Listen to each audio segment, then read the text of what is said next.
श्रीमद् देवी भागवत महापुराण द्वादश स्कंद दीक्षा विधि। नारद ने कहा, भगवान, अब मैं दीक्षा का उत्तम लक्षण सुनना चाहता हूँ, जिसके बिना पुरुषों को देवी मंत्र के जप करने का अधिकार प्राप्त नहीं हो सकता।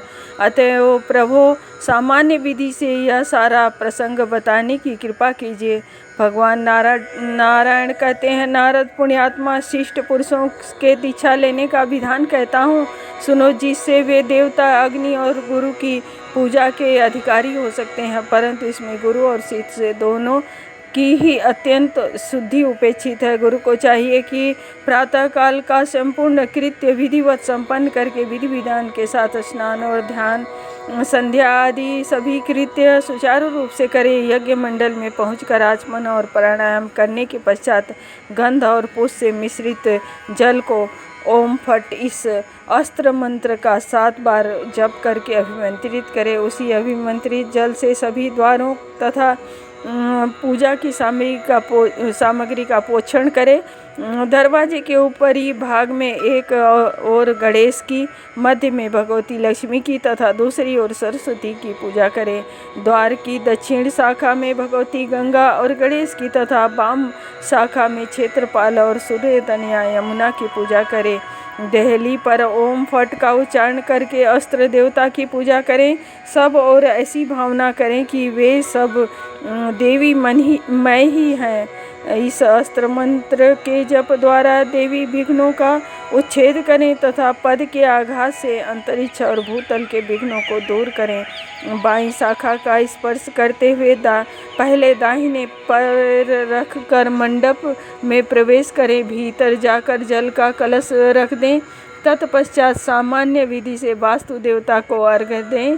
नैऋत्य दिशा में गंध, पुष्प, अक्षत आदि वस्तुओं द्वारा उस अर्घ्य जल से वस्तु के स्वामी पद्म योनि ब्रह्मा की पूजा करें। तदंतर अर्घ्य के उस अवशिष्ट जल से पंचगव्य बनाएं। गुरुदेव उस जल से तोरण से लेकर स्तंभन पर्यंत संपूर्ण मंडल का प्रोक्षण करें। उस समय मन में यह भावना करें कि यह सब कुछ देवीमय है। भक्ति के साथ मूल मंत्र का जप करते हुए ओम फट इस अस्त्र मंत्र का उच्चारण करके प्रोक्षण करने का नियम है। सर मंत्र अर्थात ओम फट का उच्चारण करके पृथ्वी का पादघात करने के पश्चात ओम हुम इस मंत्र को पढ़कर उस जल के छींटे दें। धूप से सुगंध दें। तदंतर विघ्न शांति के लिए जल, चंदन, अक्षत, दूर्वा, भस्म आदि वस्तुएं विकीर्ण करें। कुश की बनी हुई मार्जनी से उस स्थान को झाड़ दें।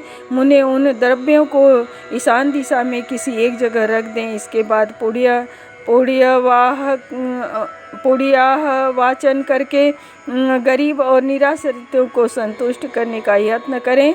अपने गुरुदेव को प्रणाम करके पूर्वाभिमुखी को बैठना चाहिए। फिर देय मंत्र के जो देवता हैं उनका विधिवत ध्यान करें। तदंतर देय मूल मंत्र का अंगुष्ठ आदि अंगुलियों और हृदय आदि अंगों में क्रमशः शिरोन्यास करें। नमः, स्वाहा, बसट, हुम, बौसट और फट इन पदों के साथ ओम लगाकर ये यंत्र बन जाते हैं। इन्हीं 6 मंत्रों के शिरोन्यास करें। तत्पश्चात देय मंत्र के वर्णों का तत्त कल्पित स्थानों में न्यास करें। इस प्रकार न्यास की विधि कही गई है। मुने तदंतर अपने शरीर में ऐसी भावना करें कि यह एक पवित्र आसन है। इसके बाद साधक पुरुष ओम अमुकासनाय नमः एवं मंत्र पढ़कर शरीर रूपी आसन की पूजा करें। साथ ही उस आसन पर भगवती जगदम्बा का ध्यान करें। कल्पोक्त विधि से देय मंत्र के देवता की मानसिक उपचारों के द्वारा विधिवत पूजा करें। फिर विद्वान पुरुष प्रसन्नता प्रकट करने वाली मुद्राएं प्रदर्शित करें, जिनसे भगवती को परम प्रसन्नता होती है। भगवान नारायण कहते हैं, नारद इसके बाद अपने बाबा के अन्य देश में षटकोण चक्र के ऊपर एक वर्तुलाकार चक्र बनाएं। उसके ऊपर चंदन से चतुष्कोण मंडल लिखें। फिर षटकोण के मध्य में त्रिकोण का उल्लेख करके शंख मुद्रा प्रदर्शित करें। 6 कोणों में 6 अंगों की पुष्प आदि से पूजा करनी चाहिए। मुनिवर अग्नि आदि कोणों में 6 अंगों की अर्चना करें। इसके बाद शंख रखने के पात्र को लेकर ओम फट इस अस्त्र मंडल से प्रोक्षण करके उसे मंडल में स्थापित करें। ओम वम वहिन मंडलाय नमः यह पढ़कर 10 कलात्मने अमुक देवार्घ्यार पात्र स्थानाय नमः इसका उच्चारण करके विद्वान पुरुष शंख के आधार का स्थापन करे। इस स्थापन के लिए यही मंत्र है। आधार देश में पूर्व से आरंभ करके दक्षिण के क्रम से अग्निमंडल में निवास करने वाली 10 कलाओं की पूजा करे। इसके बाद मूल मंत्र द्वारा प्रोक्षित उत्तम मंत्र को मूल मंत्र का स्मरण करते हुए उस आधार पर रख दे। ओम सूर्य मंडलाय नमः कहकर द्वादशांते कलात्मने अमुक देव्य अर्घ्य पात्राय नमः का उच्चारण करें। फिर ओम संग शंखाय नमः इस पद को पढ़कर इसी से शंख का प्रोक्षण करें। शंख से कुछ जल लेकर उसे पूजन सामग्री तथा अपने शरीर का प्रोक्षण करें। तदंतर परम शुद्धि की कल्पना कर लें। भगवान नारायण कहते हैं, नारद इसके बाद अपने सामने वेदी पर सर्वतोभद्र मंडल लिखकर उसकी कर्णिका के मध्य भाग को अगहनी धान्य के चावल से भर दें। वहीं कुर्च जिनकी संज्ञा है ऐसे 27 कुशों को स्थापित करें। फिर आधार शक्तये नमः, मूल प्रकृतये नमः, ओम कुर्माय नमः, ओम शेषाय नमः, ओम क्षमाय नमः, ओम सुधा सिंधवे नमः, ओम दुर्गा देवी योग पीठाय नमः इन मंत्रों का उच्चारण करके पीठ की पूजा करें। तत्पश्चात छिद्र रहित कलश हाथ में ले ओम फट इस अस्त्र मन से उसे प्रक्षालित करें। फिर 3 गुण वाले लाल सूत्र से उस कलश को अवेष्टित करें। 9 रत्न और कुर्च उस कलश के में रखकर गंध आदि से सुपूजित करके प्रणव का उच्चारण करते हुए उस पीठ पर स्थापित कर दें। मुने इसके बाद कलश और पीठ में ऐक्य भाव की कल्पना करें। फिर प्रतिलोम के कर्म से मातृका मंत्र का उच्चारण करते हुए तीर्थ के जल से कलश को भर दें। देवता शुद्धि से मूल मंत्र का जप करके उस कलश को पूरा करें। तत्पश्चात बुद्धिमान पुरुष पीपल, कटहल अथवा आम्र के कोमल नए पल्लवों से कलश के मुख को ढक दें और उसके ऊपर फल और अक्षत सहित पात्र स्थापित करके 2 वस्त्रों से उस कलश को लपेट दे। प्राण प्रतिष्ठा का मंत्र पढ़कर प्राण प्रतिष्ठा करें।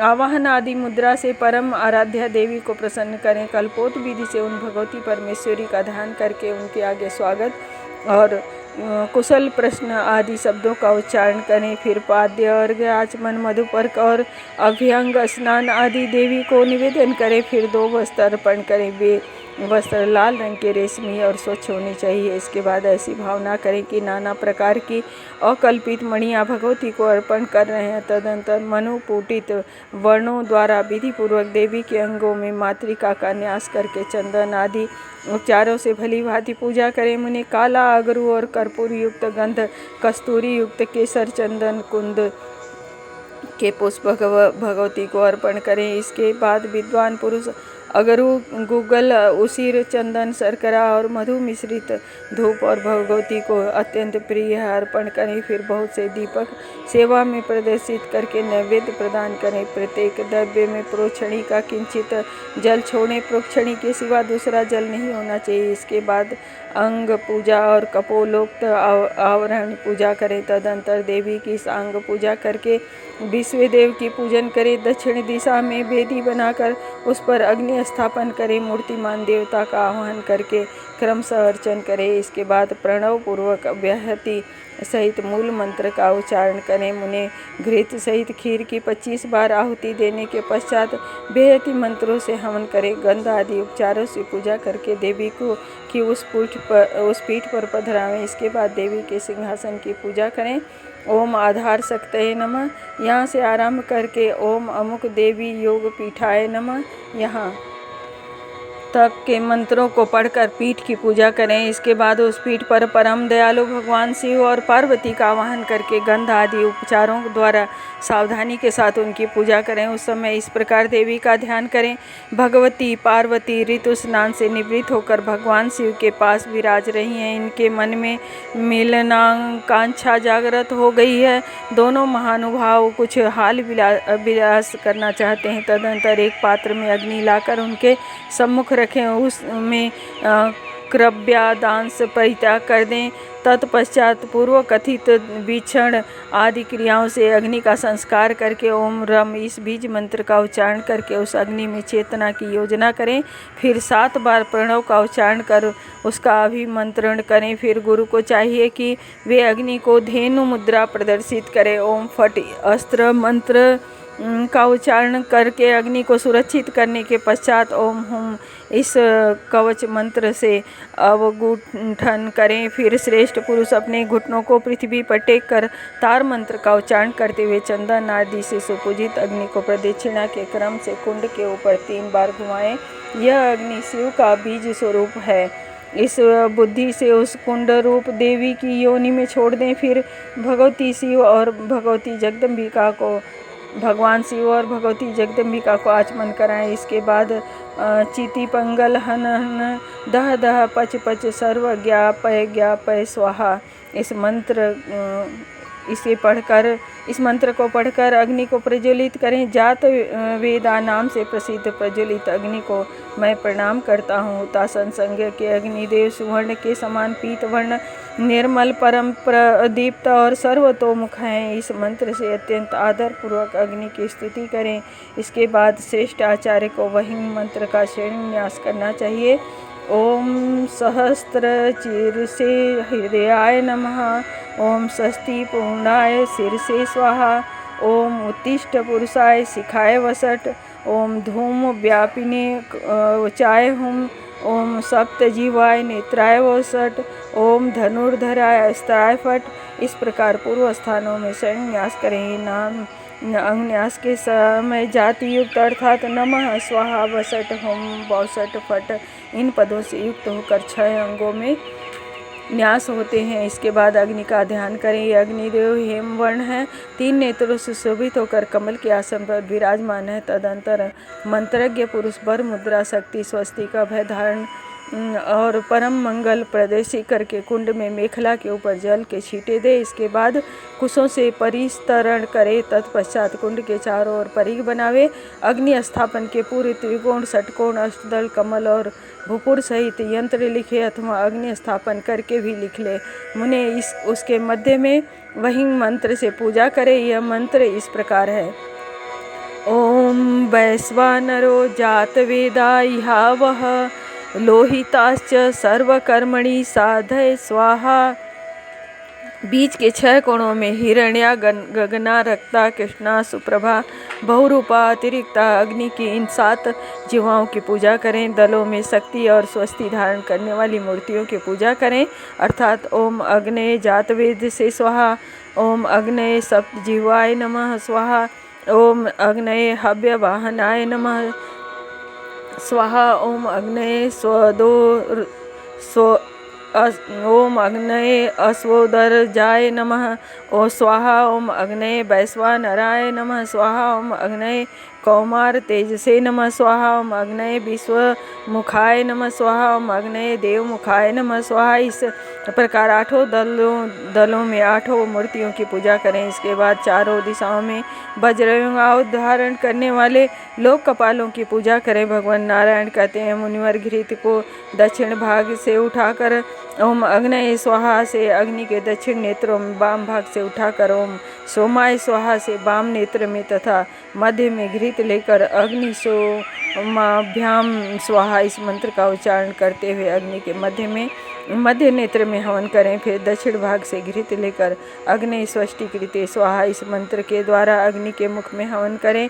इसके बाद साधक पुरुष ओम भू स्वाहा ओम भुव स्वाहा ओम स्व स्वाहा इनसे हवन करें।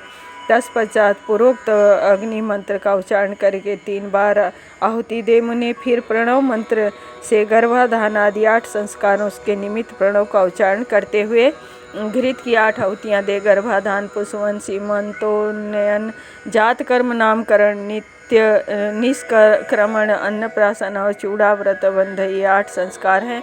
ऐसे ही 4 वैदिक संस्कारों के लिए भी 4 बार प्रणव का उच्चारण करके घृत का हवन करिए। वैदिक संस्कार इस प्रकार प्रसिद्ध हैं।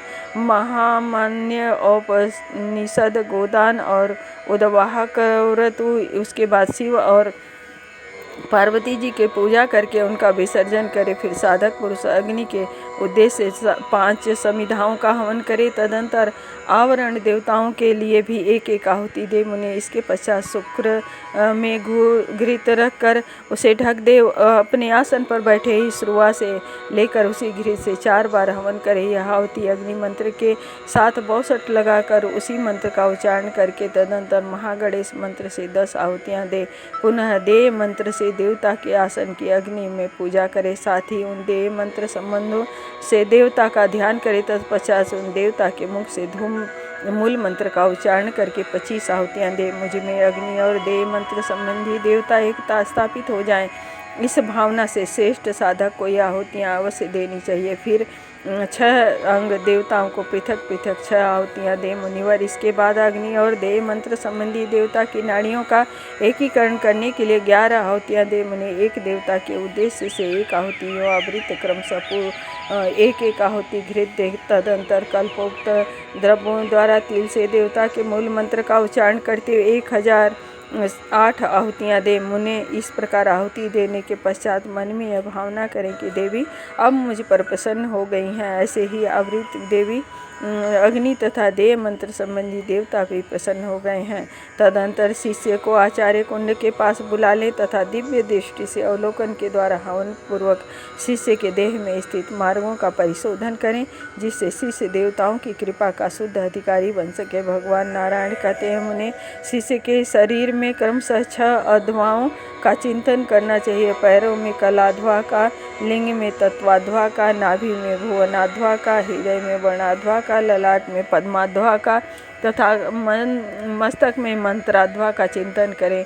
कूर्च से शिष्य को स्पर्श करते हुए ओम अमुकम अध्वानम शोधयामी स्वाहा इस मंत्र के द्वारा घृत मिश्रित तिलों का हवन करें। प्रत्येक अध्वा के निमित्त 8 आहुतियाँ देनी चाहिए। यूँ करके ऐसी भावना करें शिष्य के 6 अथवा अब ब्रह्म में लीन हो गए हैं।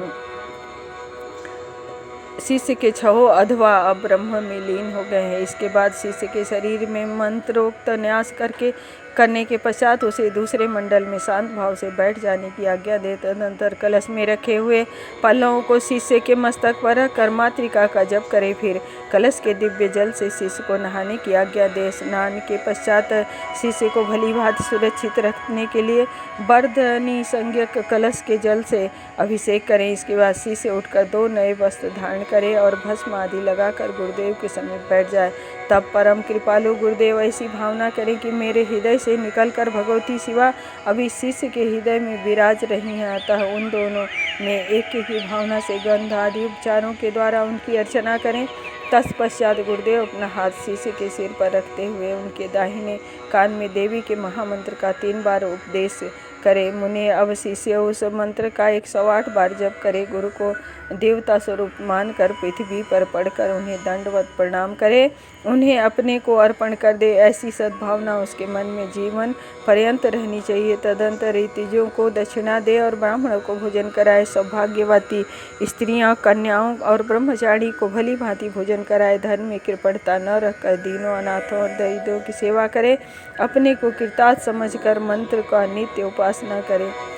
सर्वमंगल मांगल्ये शिवे सर्वार्थ साधिके शरण्ये त्र्यंबके गौरी नारायणी नमस्तुते। देहि सौभाग्यम आरोग्यम देहि मे परमं सुखम रूपम देहि जयम देहि यशो देहि दिशो जहि।